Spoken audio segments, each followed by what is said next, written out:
مساء الفل عليكم.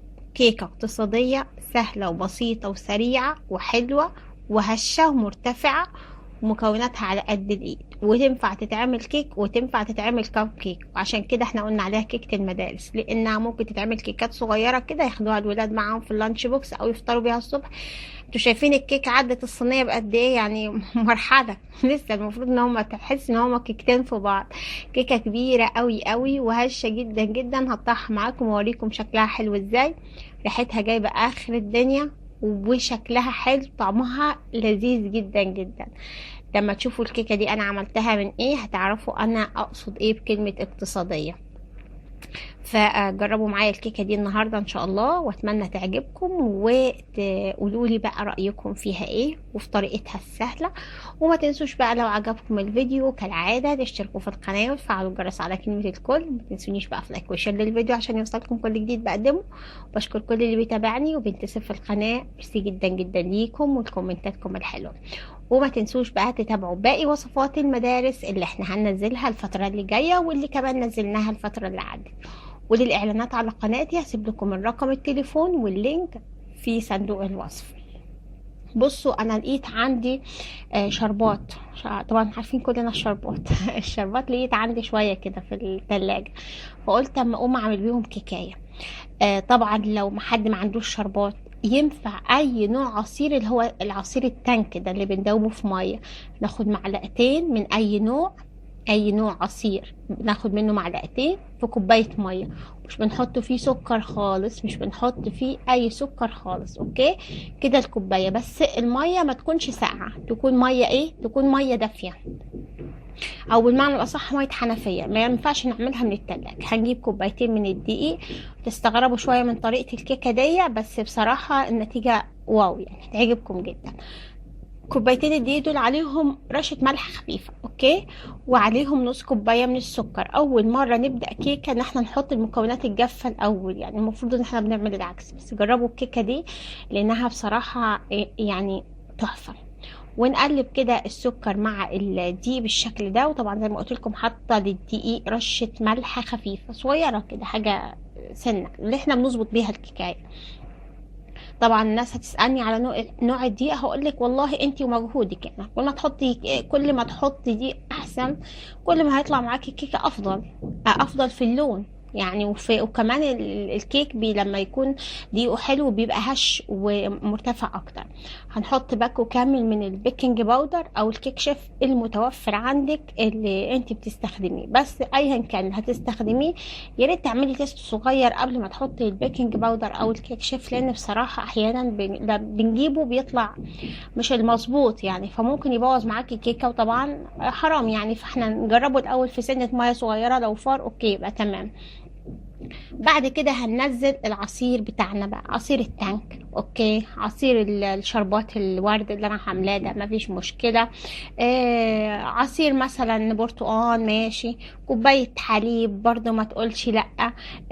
عندنا مثلا نقول كمان كوبايه بيبسي، ما تقولش لا برضو. اي حاجه حلوه كده نعجن بيها. مش انا قلت لكم اول الفيديو قلت لكم كيكه اقتصاديه؟ هو ده المقصود بكلمه اقتصاديه، هو ده المقصود بكلمه اقتصاديه. ناس هتسالني امال فين الزيت فين السمنه؟ هقول لكم بالراحه لسه هنحطها. هنحط ربع كوبايه من الزيت، مش هنستخدم سمنه في الوصفه بتاعتنا دي، ولا هنستخدم زبده. عشان كده قلت اول الفيديو كيكه كل يوم الاقتصاديه، لان كل البيوت فيها دقيق، كل البيوت فيها سكر، وكل البيوت فيها عصير عادي بنستخدمه حتى لما يجي الضيوف، او ممكن ميه، وكل الناس عندها زيت. فعشان كده انت ممكن تعمليها كل يوم. لا في بيض بقى حطينا، لا بيض ولا حطينا سمنه ولا جبنا لبن، فبالتالي هي كيكه اقتصاديه جدا جدا، طعمها حلو قوي. وعايزه اقول لكم نتيجتها ممتازه. الشربات او ميه الورد او عصير الفاكهة اللي احنا هنحطه هو اللي هيطعم الكيكة، هو اللي هيخلي الكيكة طعمها حلو، وهو اللي هيديلها مذاق او ريحة مميزة. وطبعا ممكن تستخدمي فاكهة الموسم اكيد، يعني لو في مثلا فراولة ممكن تستخدمي عصير فراولة، في برتقان تستخدمي عصير برتقان. دلوقتي مثلا هيدخل على البرتقان الفترة اللي جاية روعة بقى بعصير البرتقان دي، فتقدري تستخدميها بأي نوع فاكهة، وتقدري كمان تضيفي الفاكهة جواها كإضافة بقى للقيمة الغذائية والطعم، يعني هتبقى حلوة قوي. نيجي دلوقتي نسوي الكيكة بتاعتنا. ده شكلها. حسيت ان الكيكة تقيلة والعصير اللي عندي خلص، هعمل ايه؟ ولا اي حاجة، اكمل بمية عادي يعني مفيش مشكلة. هحط ربع كوباية من المية عشان الكيكة تفك معايا ويبقى القوام بتاعها مظبوط. يعني ممكن يا شيف نعجنها اول عن اخر بالمية، مش هتقول لا لو نوع الدقيق حلو جدا.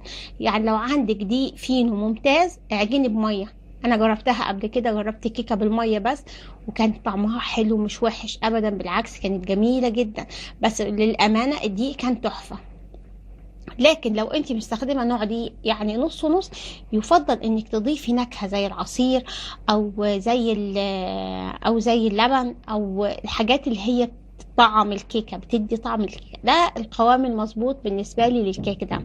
نيجي دلوقتي نصب الكيك. طبعا انا عامله كميه، فانا بصيت لقيت القالب اللي انا يعني قالب الكب كيك يعني مش هيبقى قليله الكميه دي عليه، كتيره. فانا جبت قالب الكب كيك، حطيت فرشت فيه الورق. واهم حاجه الورق يا جماعه، لو الورق ملمسه دهني يبقى احنا مش هنحط فيه مادة دهنية. لكن لو الورق ملمسه جاف يبقى لازم تحطي نقطة زيت في الورق، لان الورق لازم يبقى دهني شوية عشان تقدري تطلعي الكيك منه. خلي بالكم من الحتة دي، عشان في مرة انا حطيت الورق ده من غير ما ادهنه مادة دهنية، وكنت فاكرة ان هو ورق زبدة، بس الكب كيك لزق فيه. فتخلي بالكم من الحتة دي، تمسكوا الورق وتشوفوا ملمس الورق ايه. هتصبوه. طبعا انا بعد ما صبيت ده كله لقيت لسه فاضل معايا كمان، يعني فاضل يعمل صاج تاني زي ده. فطبعا ما كانش فيه صينيه كب كيك تاني، فانا فكرت ان انا اصبه في قالب الانجليش كيك. وبصراحه كانت تجربه ناجحه 100%، لاني اتفاجئت ان الكيكه عليت قوي وبقت حلوه جدا وطعمها لذيذ قوي، وبقت كيكه شاي بدل ما هي كب كيك صغير كده للاطفال، لا بقى كيك شاي. يعني انا عملت حاجتين. بس لما تيجوا تبطنوا طبعا القالب هتبطنوه بزيت او سمنه براحتكم، بس تبطنوه بدقيق حلو جدا علشان خاطر ايه بقى، القالب بيبقى سهل ان انت تخلعي منه الكيكه. طبعا بنكون مسخنين الفرن من اول ما نبتدي ان احنا نعمل الكيك، ونكون ظابطين درجه حرارتها حلوه كده على 180 تقريبا. واللي عنده فرن بوتاجاز يكون مشغلها فوق وتحت، بس لما نيجي نحط الكيك زي ما متفقين دايما بنقفل الفرن من فوق، مش بنشغل الشوايه على الكيك ابدا خالص. وبنحط الكيكه في الرف الوسطاني، وبنسيب الكيكه تختمر او تقعد لمده تستوي لمده قد ايه، تلت ساعه. ما نقربش ناحيتها خالص، ما نقربش ناحيتها خالص. وبعد ما نسيب الكيكه كده لمده تلت ساعه، بعدها بنخرج الكيك او بنشوف الكيك نعمله تيست كده بخلة الأسنان. وبعد كده بنشغل الشواية بس 5 دقايق، بس الكيكة تلون من فوق بالطريقة اللي انتوا شايفينها.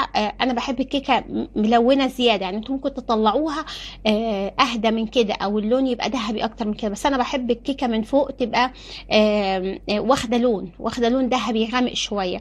لكن انتوا ممكن ما تسيبوهاش توصل معاكم للون ده.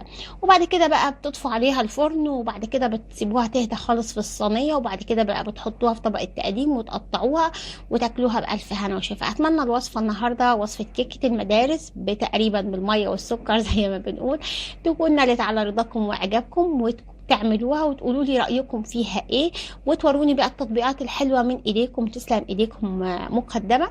ولو عجبتكم الوصفة ما تنسوش بقى تشتركوا في القناة، تفعلوا الجرس على كلمة الكل. ما تنسونيش بقى في لايك وشير للفيديو عشان يوصلكم كل جديد بقدمه. بشكر كل اللي بيتابعني وبينتسب في القناة، ميرسي جدا جدا ليكم ولكومنتاتكم الحلوة. تحياتي ليكم. للإعلان على القناة تسيب لكم اللينك ورقم التليفون والرابط في صندوق الوصف. أشوفكم دايما يا رب على خير قريب.